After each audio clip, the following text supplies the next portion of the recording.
What does it mean to live in an economy built on attention?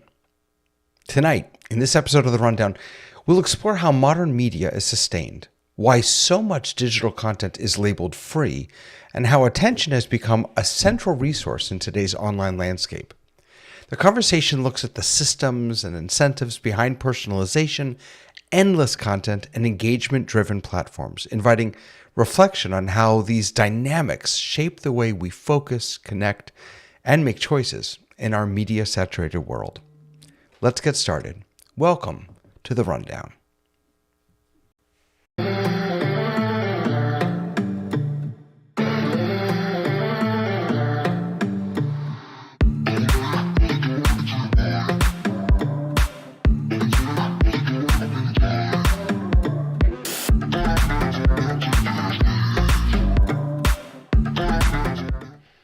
Hello, hello, hello. Good afternoon, good morning, good evening. I never say that in the right order, but it's good to see you. Whatever time of day, my thingy stinking? Yeah, it is. Look at that. Whatever time of day it is for you, wherever you are, I'm glad that you're spending some time here with us. Hello, Tommy. Hello, Jeffrey. Good to see you. Hello, GRGGSCTT. Watching on YouTube, and I think that's David Brady. Maybe is this thing on? Good to see you, Victor. Good to see you also. And it's so good to see my dear friends here. Hey, Tamara, how are you? I am great. So you inspired me this week. Uh-oh. I made a new app. I was like, I'm going to make a new app. And when I went there, they're like, you just need Airtable. And I'm like, you're right. I just need Airtable. But I've been designing 20 Airtables to run an entire repeatable show that I do 3 times a year that I just don't have the staff to do. That's amazing. Putting together, it literally will pull together people's packets of their handouts and attach it to a button, make it so that it's deliverable and customized for each person. I'm so excited. I've been That's fighting amazing. with it. What platform are you using? So I'm using Airtable. And I'm using ChatGPT to kind of guide me through. Yeah, Airtable built in a lot of ways to customize, didn't they?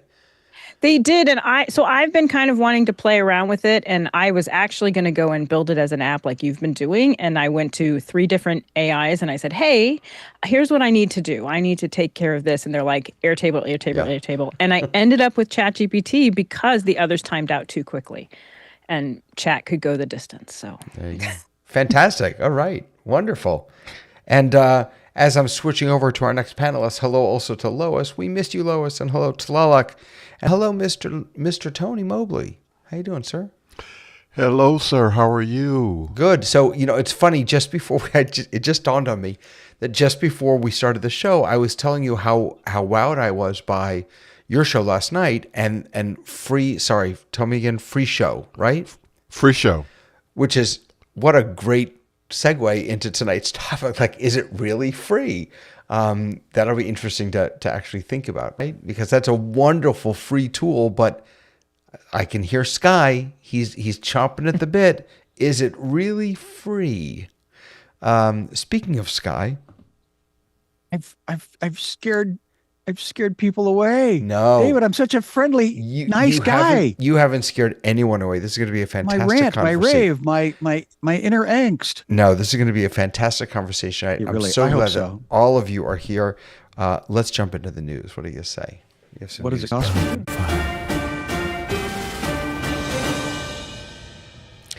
All right, my friends, we have some news to get to. Number one, Q.AI. So this just happened before we went on air. It happened around noon Eastern time, I believe. It was announced that Apple has just made its second largest acquisition in history. They acquired for nearly $2 billion an Israeli startup called Q.AI. Now, as it turns out, the owner or the founder of Q.AI sold another company to Apple called PrimeSense back in 2013. Apparently didn't make enough money from that sale. And so now he has sold this one, and he and his team are also joining Apple. Now, PrimeSense is what allowed us, Tamara doesn't like this, but PrimeSense is what allowed us to get away from the fingerprint reader to log in to the visual, the face recognition, the 3D sensing. It was a 3D sensing startup that made that shift to Face ID possible. Q.AI is interesting. It's doing a few different things. So number one, it started out in audio, in artificial intelligence with audio, which makes a lot of sense for Apple to acquire given what they're doing with AirPods, how they're putting live translation in AirPods and things like that. But the bigger thing, I think, is this micro facial. I don't even know how to describe it. It can read your mind. It can read your emotions. Looking for microfacial movements. It can detect or enable Vision Pro users potentially to control interfaces with barely perceptible movements. See, if they would have hired my mother, she could do that. Turned around, she could. I know what you're doing. That's fantastic. My mother could have been $103 billion richer. I'm just saying. But can it do it in the dark? Because that's the problem with face recognition. My mother could. Right? Hey, we don't attack moms on this show. I'm crediting. No, this is a compliment. Are you kidding? And I'm a pauper because of we're a few years late to the party. Apparently, I'm sorry. Did I make fun of something? No. I think the goal here for Apple is, I think that they know now they're not going to have, now that they've announced that they're going with Gemini, they're not going to have the best or biggest LLM. They're going to rely on someone else for that. They're not going to have the smartest AI chatbot. They're going to rely on someone else for that. What they can do, though, is bet on the most promising technologies that enhance what they're already offering. So, for example, if instead of pouring billions into cloud infrastructure, if Apple can buy expertise to make AI feel native to the hardware and invisible, that's the game in many ways. Well, the opportunity I had working over inside of Microsoft, just as one of the cogs, one of the the hired machines to push the buttons, the realization were their entire industries around growing something fast so that they would be sold to these bigger platforms. And that's to the point of having hundreds, if not thousands, of companies that were either hired to, attach and glue onto whatever the Microsoft or Apple platform was, or to be shelved and put away so that it wouldn't be in competition. Right. So this is $3 billion of, hey, we need to get somewhere fast, and this company's doing a lot better than our little design team we don't have the expertise in. So what is the core competency? Gluing all of these things together from wherever they end up coming from. And connecting it to hardware, which is really their core competency. Yeah. But also I think that with Apple, you can always put the word yet on the end of anything. It's really smart for them to go out and get other people to do what they need to do while they're still developing. We saw that with the chips. We had Intel chips for a long time because that's what worked. And then they were working behind the scenes to release what really is the chip that is really fast. So I think that with Apple, it's a really smart strategy. And I think you can always put the word yet at the end of almost anything that they do, because we don't know where their long-term plan is. Right. Vic is my mother's not there yet. I got it. Yeah, not yet. Vic is helping me out with the word that I couldn't think of was microexpressions. Microexpressions are brief, involuntary facial expressions that reveal a person's genuine emotions, even when they are consciously trying to conceal them. And then someone else said, it sounds like a great way to cheat at poker. Pro prompt. It's a great way to cheat at poker. So possibly. What is... Okay, so there are a couple things that are interesting to me about this. Number one, second largest acquisition by Apple. Number two, forgive me, I'm proud that it's an Israeli company. Number three is this, to me, feels like a really strategic move. It's not throwing It doesn't feel to me like throwing pasta at the wall, spaghetti at the wall. It feels like this is something that can give us our niche back, our specialty back in the world of AI, and I think that's a smart move. Speaking of niches and specialties, oh, I just lost it. AlphaFold. Do you remember AlphaFold? This was not long ago. AlphaFold was a technology that helped us. It was it was not a technology.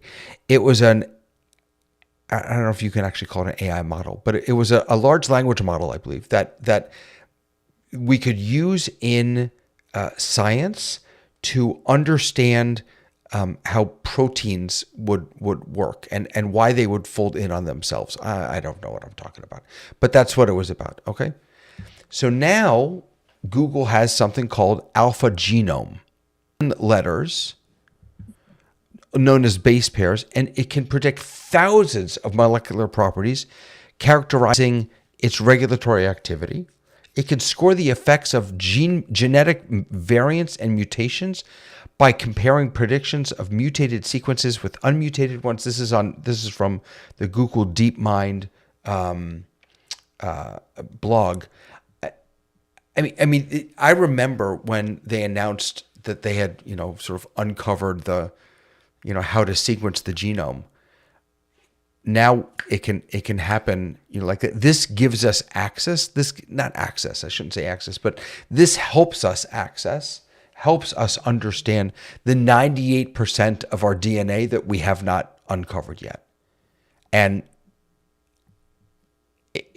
it's this unbelievable tool that they just announced is now available to scientists. The model builds on our previous genomic models, Informer, and is complementary to Alpha Missense, which specializes in categorizing the effects of variants within protein coding regions. Being a scientist, being a doctor in this new world, wow. Yeah, the whole in the world. It really is. It's stunning to me. Oops. It's stunning to me that the tools that are available now for these doctors. I was just listening to a podcast, and he had been interviewing doctors circumstantially. I think it was of the two podcasts that I listened to.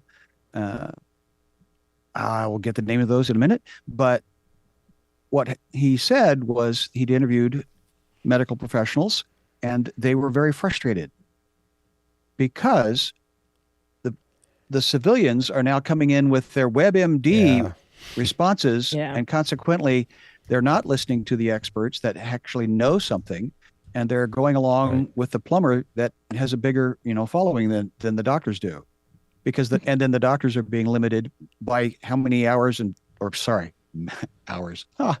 Seconds. Seconds. I was going to even say minutes, but you beat me to the punchline of FaceTime that they have with us if we can get to see them. Right. So, yes, for the I want to be happy. Well, but look, yes, when we come in thinking that AI has the answers to our medical problems, that poses challenges.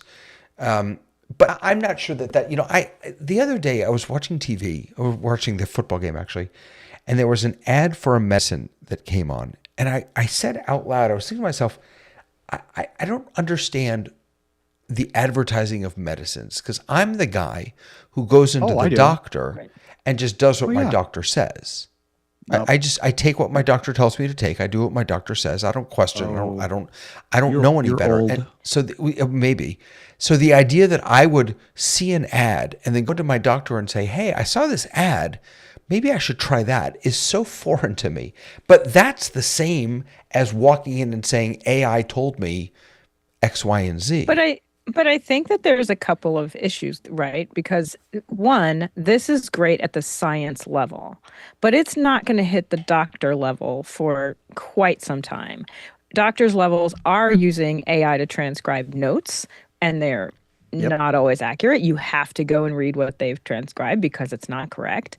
But also, like I dealing with my mom's cancer and her car accident, I've seen people who are literally at the top, like they're at high level universities. The one doctor she sees literally created the the thing that he's good at. When we go to their office, the processing speed of them being able to their get any of her records up, like we have to bring them in hard copy because their machines are so old. So I feel like on the day-to-day level where we are in doctors, that is actually not going to be effective at this moment because they don't have the hardware structure in place.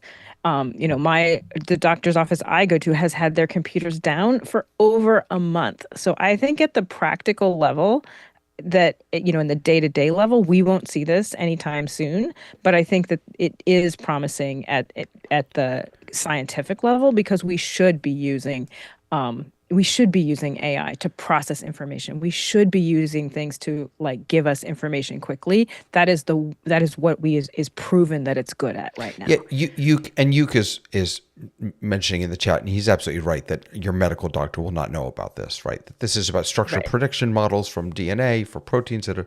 Yes, you're absolutely right.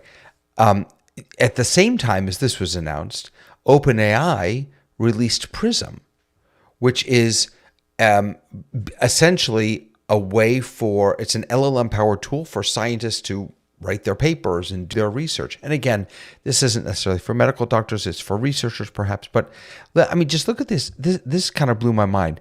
1.3 million scientists around the world submit more than 8 million queries a week to ChatGPT on advanced topics in science and math. That's a lot, and I mean, it's wonderful. And so OpenAI is now giving them a dedicated sandbox or playground in which to do that work. It's the ways that this is going to impact the way we discover, how we discover new cures, new treatments, probably new viruses.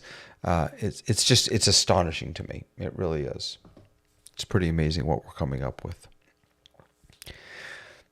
All right, my friends. Well, and it's the exponential speed. I think the challenge has always been the access, and to Tony's, ongoing championing the need for a flat playing field.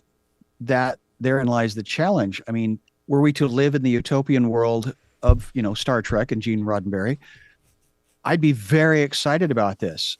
I'm unfortunately jaded and empathetic enough now that some of this stuff is awesome, and I just love watching Dave Paskin get excited about something. So that's always entertaining. But where is the outcome of this? I love that people are interacting with us on. I love Alexander Knight, all the way 45 miles north of us. He's of me anyway, interacting with their ideas and opinions. That's unheard of. Right. Had this come out in an article or a newspaper or a magazine, even 5 years ago. Right. So we're learning how to learn. There's Alex's notes, which are much more articulate than my scribbles. And Vic, I appreciate you mentioning this. I am not watching The Pit because I can't wait a whole week in between episodes. I need the whole season to be out, or else I might lose my mind. So, Tamara, he's a binger. We didn't know. I am too. I'm fully on board with that. Yeah. Oh, you self-identify. And I self-identify. And I'm not watching any. Like, I love Dr. Mike, who does reflections on. I'm not watching any of that because, Starfleet Academy. If you're gonna wait, I liked Starfleet Academy. Oh, it's awesome. Yeah. The homage. Hey, we could go down that rabbit trail for the next 30 minutes. Yes. But let's not. Let's instead. Oh, I have an idea. Let's talk about our main topic. Brody Hefner, thank you for being here. The U.S. and New Zealand are the only wealthy countries in which prescription drugs may be advertised directly to patients. Did you know that? I did not know that. I had no That's idea. cool information. That feels on brand for us. The United States and New Zealand. Oh, I wish Dave were here to tell us if that happens in without Canada. which 80%, if not more, of the broadcast, the cable TV shows would not have a reason to be on air. They wouldn't be able to be on air because they wouldn't have any money. Yeah. Other than Fascinating. Geico, I think Geico is the only other company that, and State Farm, it's only two things that, keep HGTV alive, and that's the only show we watch.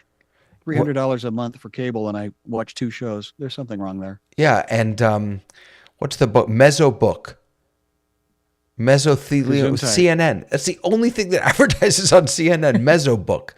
They always want to send me a book. It's unbelievable. All right. Sky. David, I want to help you, Sky, because we love you, I and I'm need help. worried about you. I want to be loved, You feel very, very strongly that passionate. that something about horses and being free. You kept putting it in the doc about free horses, and I didn't You kept understand taking it out. No, I kept moving it. I put it at the bottom. Oh, excuse me. What? Truly. Explain yourself, my friend. No, seriously. In all seriousness, this is something that you are passionate about. Set the stage for us. Right? Set the stage. Why does it matter?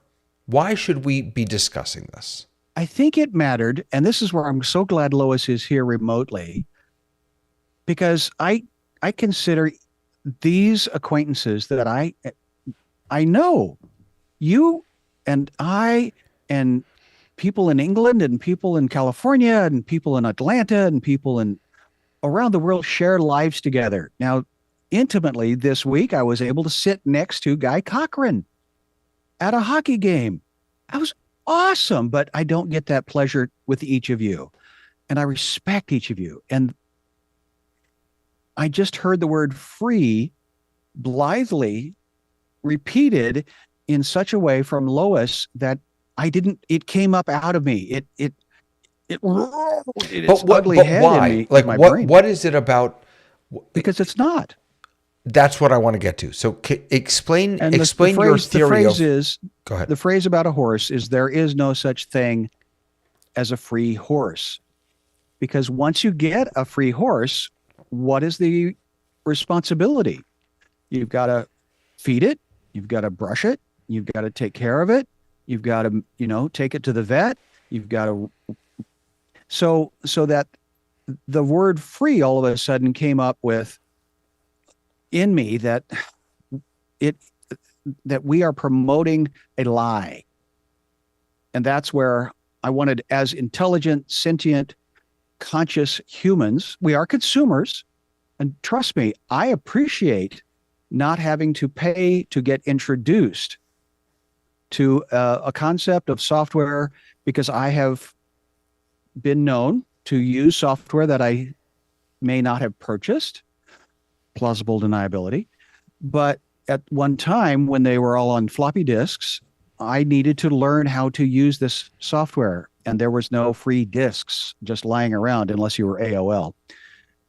And consequently, that we are introduced to these entry-level services that these tools are, I'm in agreement with. Absolutely with Tony that you're saying that there's a free whatever the software was that I missed the talk about last night. Free show. Yeah. But what I'm recognizing is from day one, we are the product of Google. And that is not disrespectful. It's just an agreement that we have made as consumers because we want their services.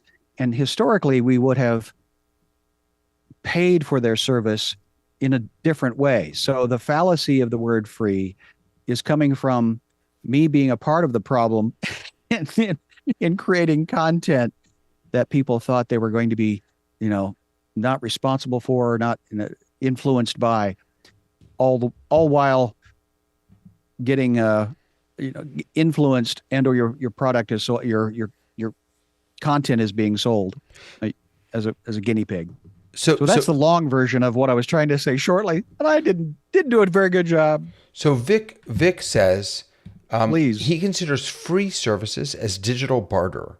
I trade my thank you. data for your There it service. is. First rule of thermodynamics, according to Lelek, there is no free There it lunch. is. Right. Okay. So, I mean, what I want to get to, what we will get to eventually is, Please. okay, so what? Like, I'm not sure that's a bad Right. thing. But before we do that, I need to clarify. I have a clarifying question. Is it me that becomes the what did you call it? Sky, not the topic, the Product? product. Thank you. Or is it my attention? Because I think there's a subtle but important difference there. You know, the attention economy. We discovered that when we started placing ads in newspapers. The more eyeballs in the newspaper, the more eyeballs see the ads, the more money the ad costs. Attention economy.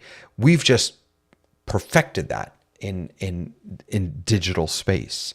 To my mind, me being the product feels different, feels invasive, as opposed to my attention.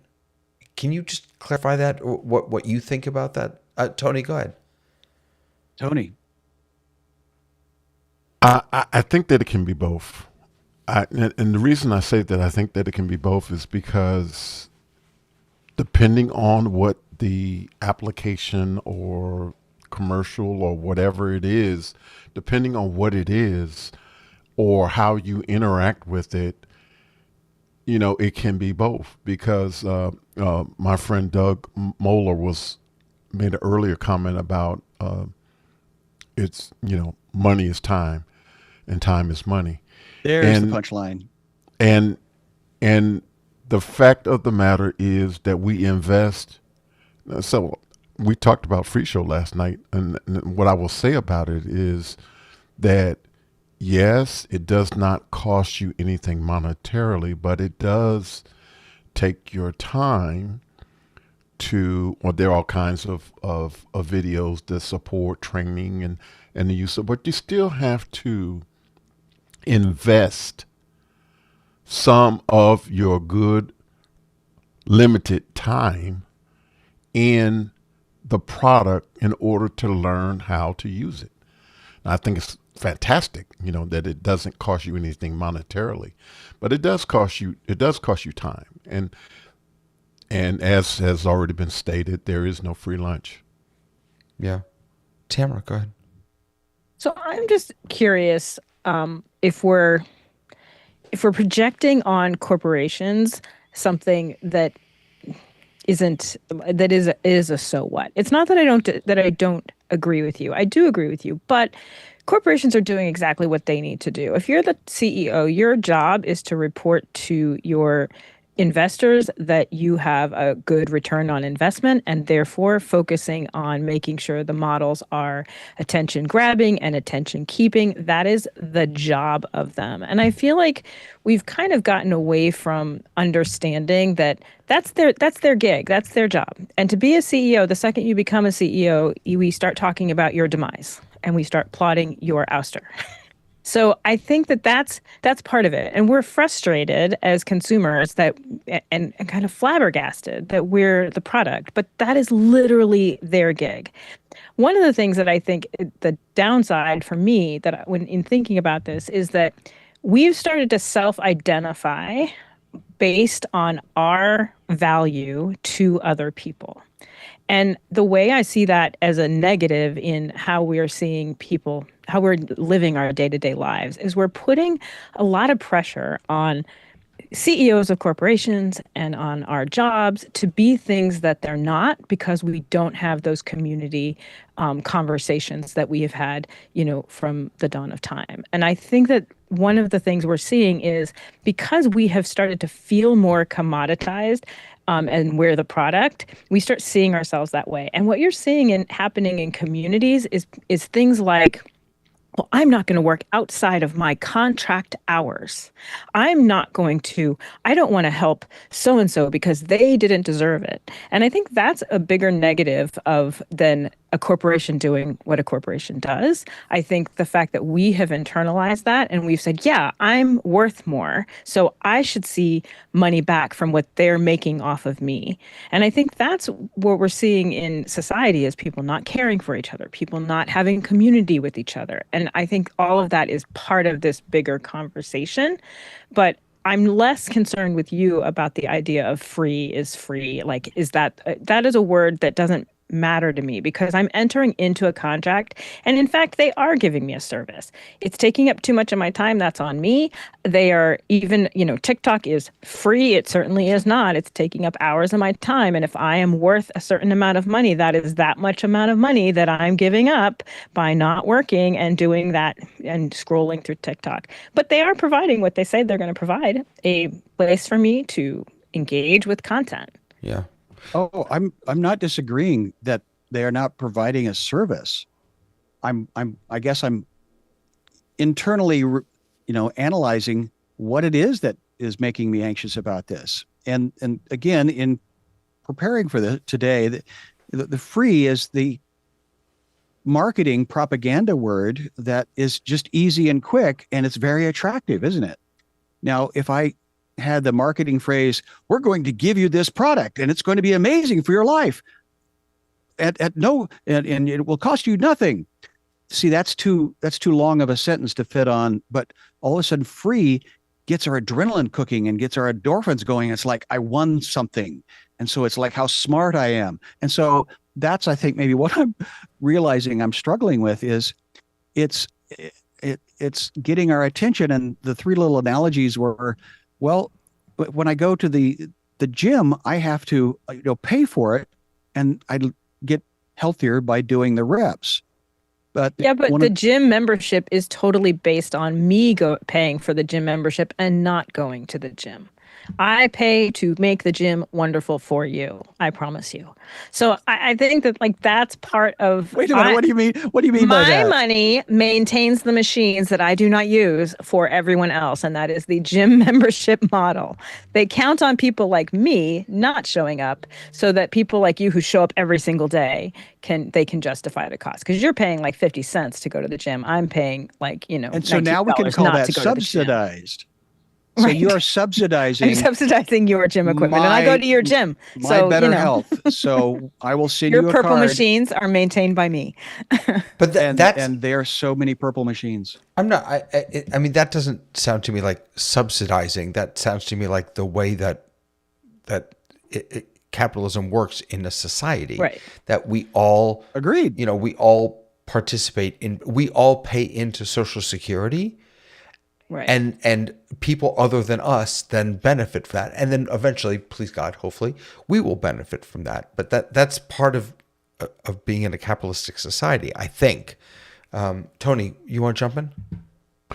Well, I was just going to say what you just said about this being a capitalistic society. So I'll just pass from that point on. And add on to that, a consumer-based capitalist republic. Yes. So yes, that is the world in which we live, but we choose to live here.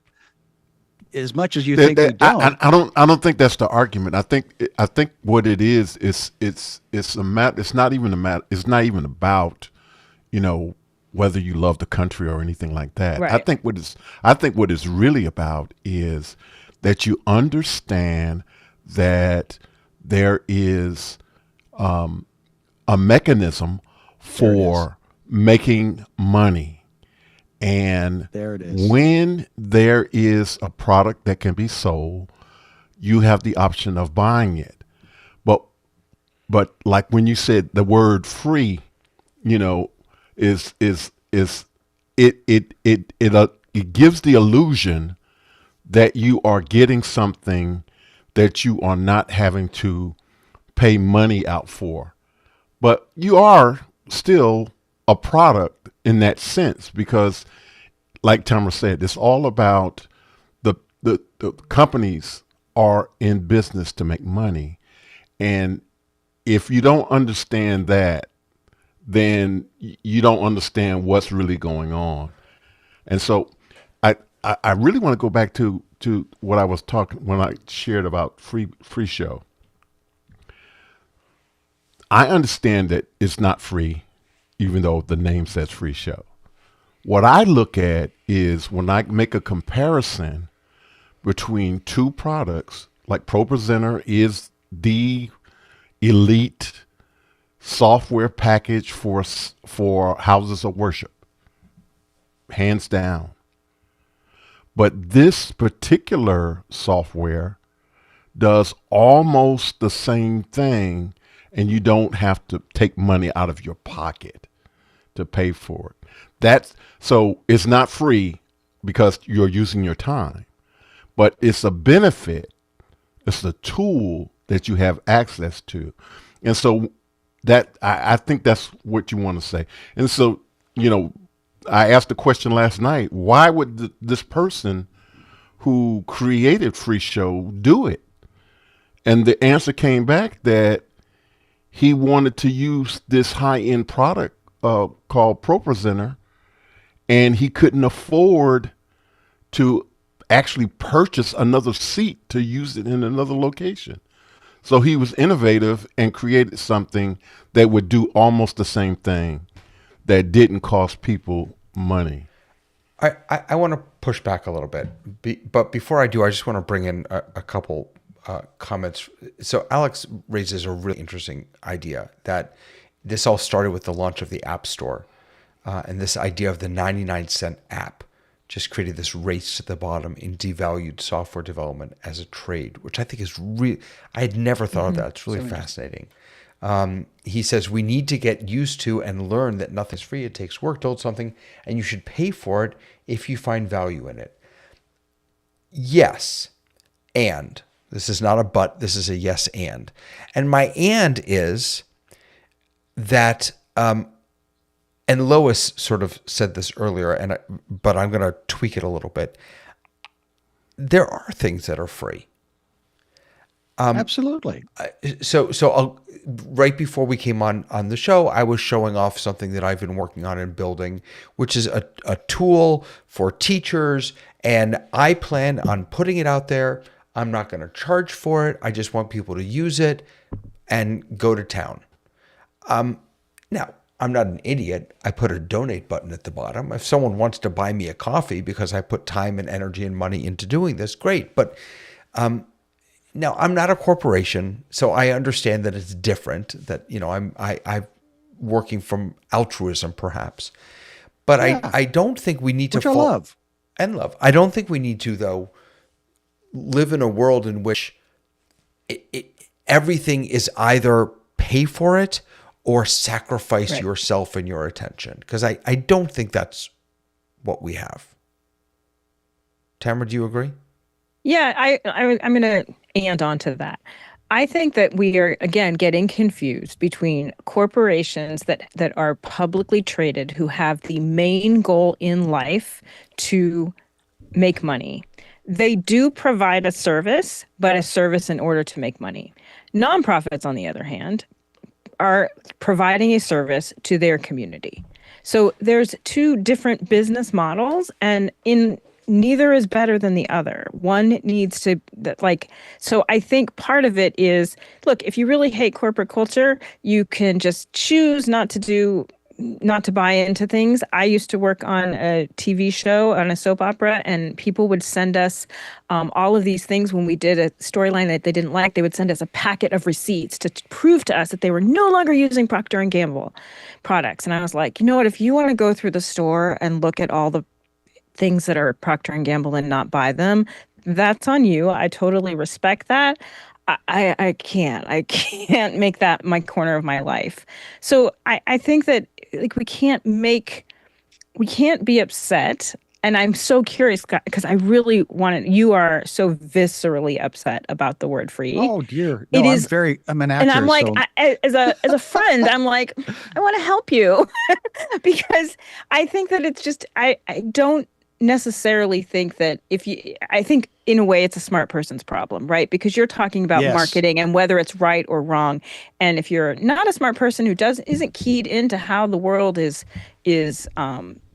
trying to get your money and do all of that, then you don't have this problem. You don't really care what the semantics are So because it's not before important you to jump back in, I just want to, because Alex said something very similar. So he corrected me, and he's absolutely right that if I set the license to be completely free for use and donate what we feel, that's fine. But services that claim to be free, but then have these hidden costs of personal data, or like Facebook or Google. So is that Sky? Is that the concern that that companies that claim to offer free services but actually have these hidden costs in using our data? Well, it's not just hidden cost. It's and Tamara, I must say, any new person I meet now, I introduce this to them. And I said, Is that the this scowl? is a dyslexic trying to concentrate and keep focus. This is not anger. This is ADHD in real time. So that the other point that you just made about identifying me as a friend, an acquaintance, I value hugely, if that's a word, because I do value you as a person that honors other people's time and energy, and that I have been passionate about this word. Maybe it sells more ad time or something. That's what we need. We need conflict. So you're welcome, David. But I want to believe that we are communicating to smart people and that everyone is. And I think my challenge that came upon me, 2 weeks ago, was when I was watching very smart people just blithely throw the word around in a misconception and of value of, to Tony's point, time, and consequently our attention. Because so yes, am I picking nits? Oh yeah, I'm picking all the nits. But also, some of it And I will not, is and I will not keep the tide from coming in. I know that. This is a well, fool's errand. but no, you bring up a good point. I think I don't have anybody's billions of marketing dollars to convince you otherwise. But here's the which thing. is what we are. We do have to, as knowledgeable citizens, of Thank how you. of how we are being manipulated Thank you. in the media, then it is something that we should talk about to anybody who will listen, right? Because in order to make some of those changes, we really have to do it in a way that is, through pushing bills through Congress that say, look, you can't misadvertise these things. Just like we, finally Netflix can't have their ads louder than the show, because you have to get things passed through Congress. And the truth of the matter is, if not enough people know about it, or they don't care, and to be honest with you, I'm a smart cookie. I have been in media for, almost 40 years. I know what media does. And there are moments when I'm like, yeah, I know I'm being manipulated right now, but I don't care. I don't care. But you're right. Not enough people know, have a real clear understanding of what is happening to them when they're entering into these, into these relationships with Social whatever they're doing. contracts. Yeah, in these social contracts. So you're right. We do have to talk about it more, and we have to say, look, is this something that really we should be focusing on changing at its core? At its core, what you're saying is, listen, don't false advertise to me. You need to say, I'm using your data. Now, in California, we have a lot more flexibility now, and laws continue to come into place where I can opt out of almost anything now. And so there are people who are making efforts to make laws that protect people whether or not they know or enter into that kind of contract. So I do think it's worth talking about. I think it's definitely worth putting out there. That's and Paskin, thank you for the platform to have a conversation. And that's where this panelist of people is unique and different. And again, as I've said ad nauseum, that Madeline Smithberg was a performer. Tony Mobley is a conversationalist. It's both communications, but it's one is one way and one is in a group setting, so that we can have this conversation. David Paskin, thank you very much. I want to go back to the idea of the advertising and targeted advertising, and that being the cost that we pay. Before I do that, I just want to say, Alex, you and I need to have a conversation because Alex is talking in here about using Bitrig to vibe code iOS apps. So the first problem is now I need to try Bitrig. Oh, no. I mean, that's like, We're sending thank you, Dave down. Why like, did you even slippery mention slope. that? But then you say, which is fascinating, then you came to your senses because you can build something in 30 seconds in Bitrig that would have cost tens of thousands of dollars to build by a human being. Yep. Why isn't that a good thing? Why would you not want to? I mean, that's why I'm building apps for myself so that I don't have I'm not building anything myself. That's why I'm using AI to build things myself. And that's not for tonight, but I want to talk with you about that, Alex. Let's get back to the advertising. I've been in areas that have had physical economic change because of weather, hurricanes, tornadoes, floods, and life is different and the economy is different. And I think Alex's point, for me, what I smell is, we've had a physical change in the economy that is affecting our buying habits, our purchases. I mean, for goodness sakes, we've got 5 Starbucks that shut down within 8 blocks. I live in Seattle, for God's sake. Yeah. Who shuts a Starbucks down in Seattle, the home of hot coffee that tastes the same everywhere you go? Okay, let's talk about advertising, because a lot of people talk about advertising as the cost that we pay. So Thank you. I use Gmail or Google Docs or Google Sheets or Google Calendar, and somehow, and maybe I've become oblivious to it, but I don't see the ads on any of those platforms anymore. But they get access to all of this data about me. I mean, Google knows, they must know everything about me. Not to the exclusion, by the way, of T-Mobile, my phone carrier, who also probably knows everything about me. But Google knows a tremendous amount about me. And because of that, they're able to target ads at me when I'm in search or when I'm in wherever. Go team personalized ads. Like, why would I not want you to personalize ads for me? Why would I want you to advertise something that is meaningless and unrelated to me?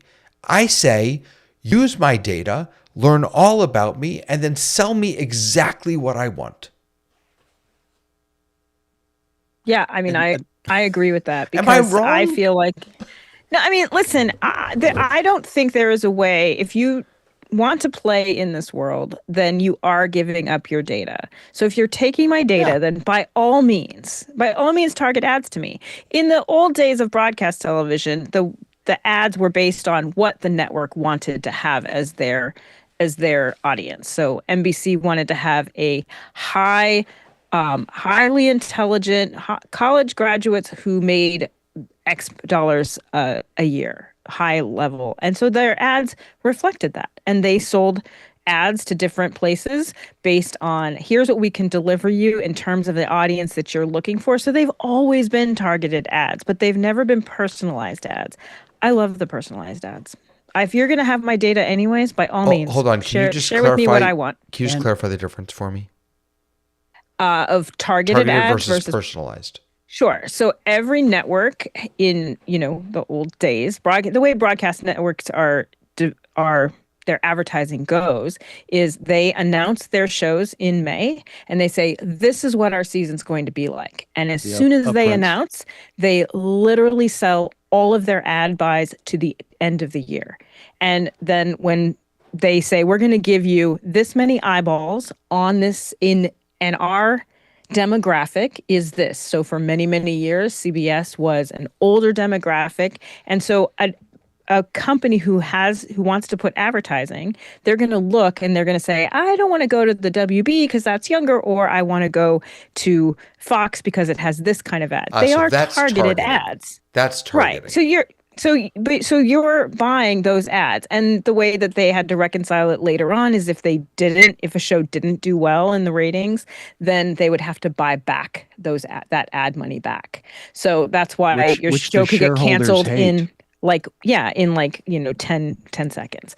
So we've always had targeted ads to us. And if you think about, if you want to even go before media as we know it, we've always targeted in the information that we pass out. It used to be in the town square. We would just nail it on the church wall. Everything you needed to see that we were targeting for our community. So this isn't new. The new part of this is personalized ads. Is saying, we have your data. Now I have a profile of who you are, and I'm going to share with you exactly what I think you need and what you want.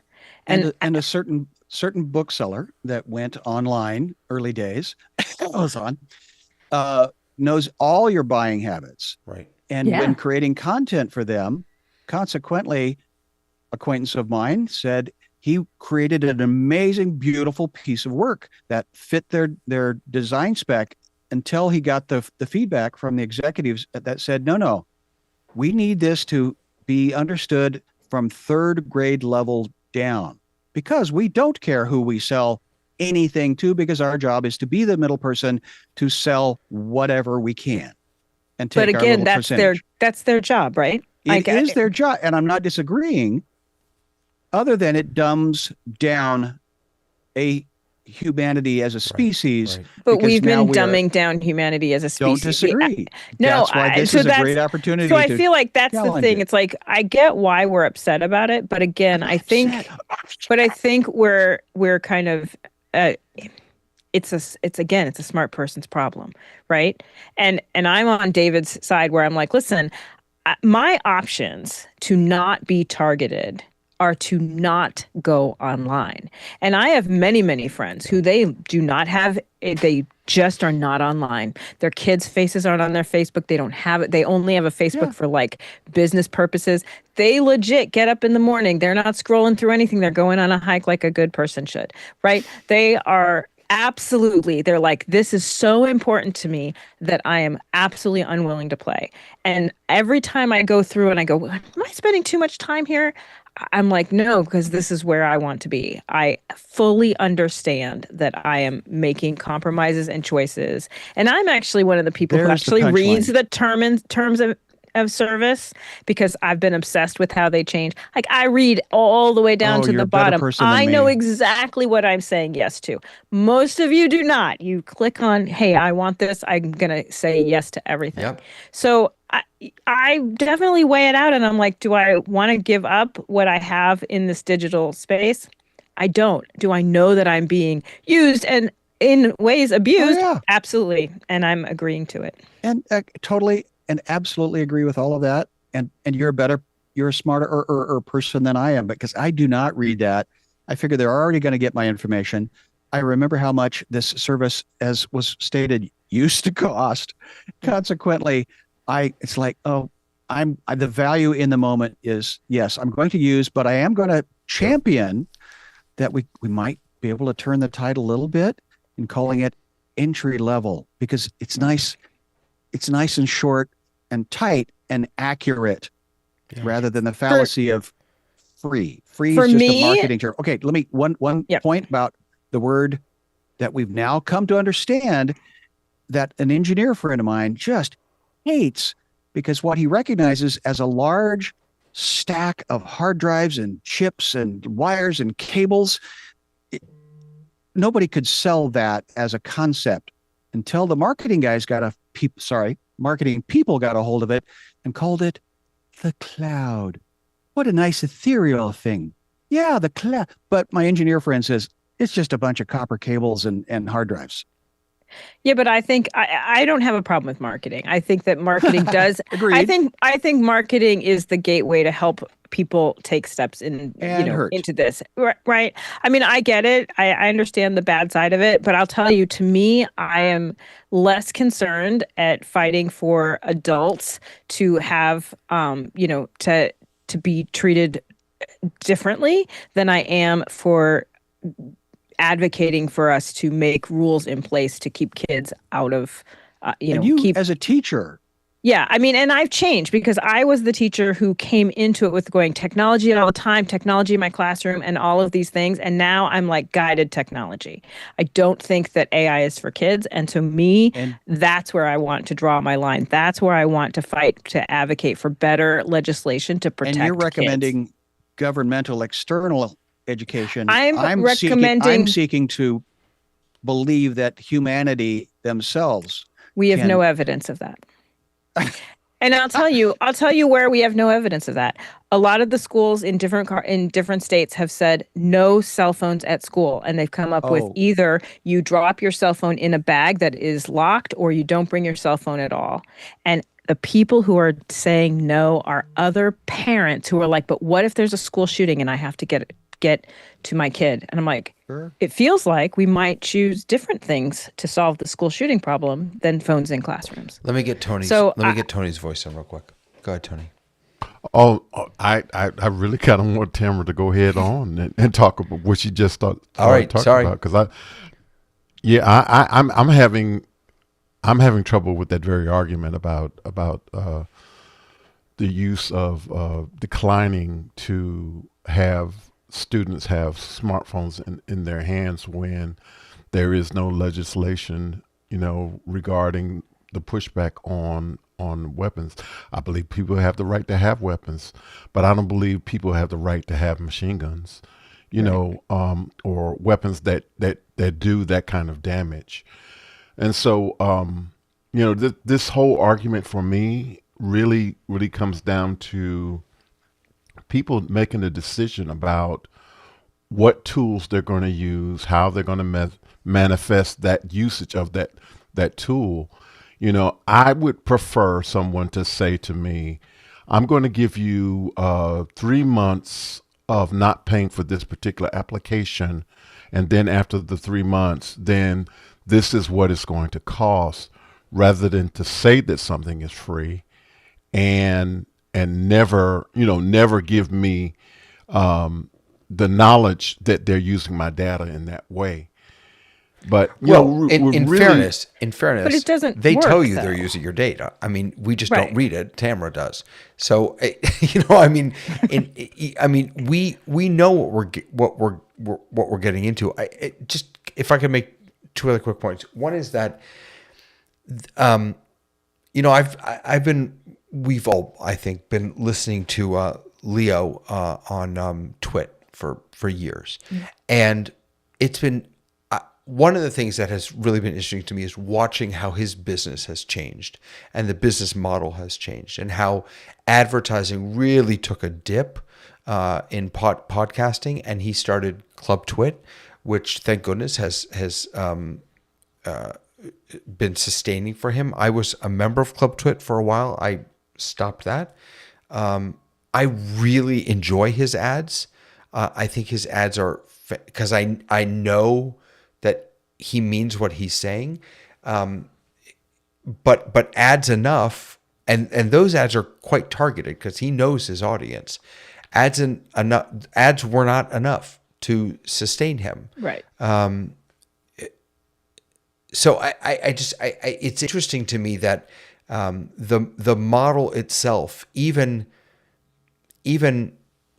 relying on ads or targeted or personalized advertising, may not be enough anymore. And if I could just ask a question of each of you, I'm curious. If you were given the option to pay for Google services, and they would not be able to target ads at you, or they would not have access to any of your data, or continue the way it is now, which would you choose? Would you would you actively choose to pay for those services rather than get them, I don't know how to say it, for free, but So- not for free?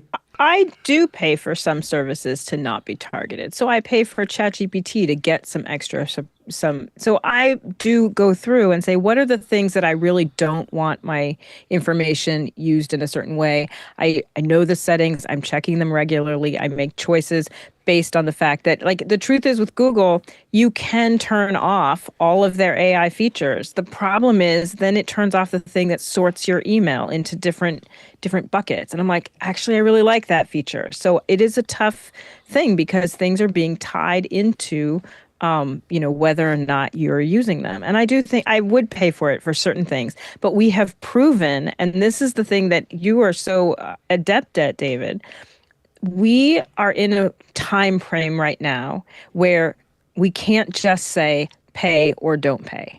Because the truth of the matter is we learned this with Facebook. Facebook was always going to charge. They were going to be free when they were in the colleges only, and when they moved into city locations, and then they moved to the general public, their idea was always to pay. And every time they floated that down, the idea of paying down the pike, people completely said, absolutely not, we will go somewhere else. And we know they'll go somewhere else because everyone had MySpace accounts and then they had Facebook accounts. So I think it's much more complicated from a business standpoint than everyone pay or don't pay. If they could make us pay with no free layer, they would absolutely do that. But that is not the case, because if you have something like ProPresenter had something and they said this does not serve the population who is using it, which does not have extra money to pay that, someone came up with a different option and they presented it under a free model. Right. So I think that's part of the difficulty that big businesses are kind of juggling for good or better or worse. Yeah. Tony, go ahead. I wouldn't pay. And the reason why I wouldn't pay is because I don't think that no matter what they say, I don't think our information is secure.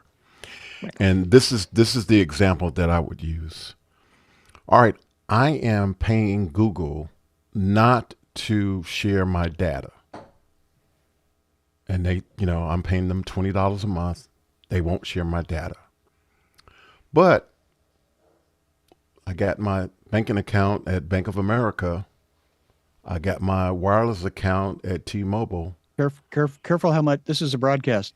Careful how much information you give out. And then, no, that's not actually my information. That's good. Fictitiously, I know somebody. That's not my banking information. That's not my mobile service. But I'm using it as an example. So I've paid Google the $20, but my wireless carrier and my bank information has been stolen. So does my information still end up on the dark web? Absolutely it does. So why would I pay? That's the way I look at it. So it really comes down to me, the value in the product that I'm using, and that is my justification for paying, not whether or not my information is going to be secure. Because I'm one of those people who believe that if somebody wants to find out about you, there are ways that they can do it, and it's just that's what it is. What it is. Tamara, in the chat, you were saying that you do pay YouTube to not have ads. So that's interesting because I do that also. I do that too. Yeah, I can't go back. But like you can't go back. But for me at least, it's not because of any of this philosophical stuff that we're talking about. It's because they're frustrating. Like it's not. No, same. Yeah. Like there are many things that target to me that I do not have a problem with, but in the old days, I certainly watched everything that was on broadcast television, and there were ads, and it was part of my life. It is not part of my life now, not post streaming, and I absolutely won't do it. Yeah. Yeah. Well, and you get different content that you subscribe to. Cable, of course, can swear all they want because they don't have the same restrictions as broadcast television. So consequently, when the Emmy Awards go to the Netflix show, the people that are, looking at the cool shows that they created for CBS or NBC, just pull their hair out because they want those Emmys, because that means more money, that means more, advancement for themselves. But the consumer wants the dynamic, dramatic thing. But again, they're paying for that in their subscription. This is my point with the free broadcast television, is that there are limitations and restrictions that the FCC has, and they were put in for, the positive reasons at the time.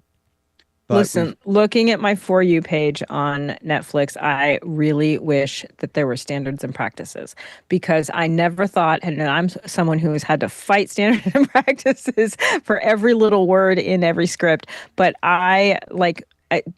the fact that it's only based on who's watching what. We now have more horror genre, and it just feels like my whole For You page is like, I think you will like this shoot 'em up thing. I'm like, actually, I don't. I really would like to go back to having shows that I can just watch, and that I don't have to have anxiety and stress.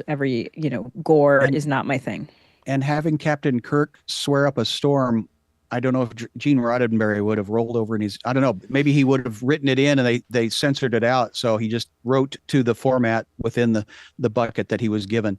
But boy, Starfleet Academy has no problem. I do wish it is a subscription only. I do wish they would split the Emmy to be more, and I felt like this when it was cable, when cable ace became, those awards became Emmys, and you were comparing Sopranos with like The West Wing, completely, totally different genres. It is completely different if you have a 59 minutes with no interruption versus a thing that has 4 different commercial breaks. It's a completely different type of writing. Coming from the broadcast model, that every 8 minutes, we've got to keep your attention because you're going to go away for 2 minutes, right? And so the truck might go over the edge, and now we cut to you have struck that you need to go with Alex Knight. Modern Star Trek is an abomination. It has been since 2007. No, that's next week's show. We're going to talk about it. No, we got to bring Alex on. No. Come on, Alex. So, I want to tease next week, if that's okay. Not about Star Trek? No. This show, actually, for next week. Okay. So I want to tease this show because we just had Davos last week. And really, almost the entire conference was about AI. And there were some amazing conversations with one of my favorite historians, Yuval Noah Harari, he has been sort of all over the world talking about AI and humanity. And so next week we're going to talk about that. We're going to talk about AI and humanity, and what do we need to worry about? In what ways is AI challenging or forcing us to question humanity? And this isn't about jobs and things like that. This is about personhood. This is about there we go. Are we sentient beings, compassionate beings, all of that. So smart beings. So I hope that you all will join us next week for that. I'm hoping that'll be a good conversation. As always, if you want to join us here on the panel, we have some spots. You're welcome to come anytime. Reach out to me over on Discord or email or Facebook or Twitter or wherever I am. I'm not on MySpace. I'm on TikTok, but I never check it. So you could ping me there, but I would never see it. But let me know, and please come join us. And thank you to Vic and Alex and Andre, who's watching, and Yuke and Brody and Tommy and Lois and all these amazing people who are watching. Lois is Lois is in 2 places.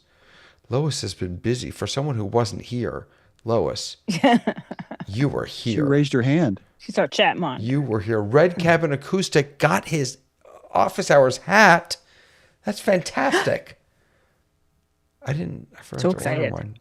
I should have worn my gear. I know. I should have worn mine also. Richie ZXY, thank you so much for being here. Just scrolling through all these comments. Really grateful for a pro prompt. Good to see you. Thank you, everyone, for being here. We are here every Thursday night. Office Hours is here all the time. By the way, I just want to say, After Hours has been a lot more fun lately. There's been a lot more happening in After Hours. I don't always turn my camera on, but I'm always kind of lurking in there, and I love it. It's so nice to be. Today they were playing with not Claude Bot. What did they change the name to? Coworker? Bert Bot or Bod Bot or something like that. It's really interesting. They were playing with that in After Hours. It was very, very cool.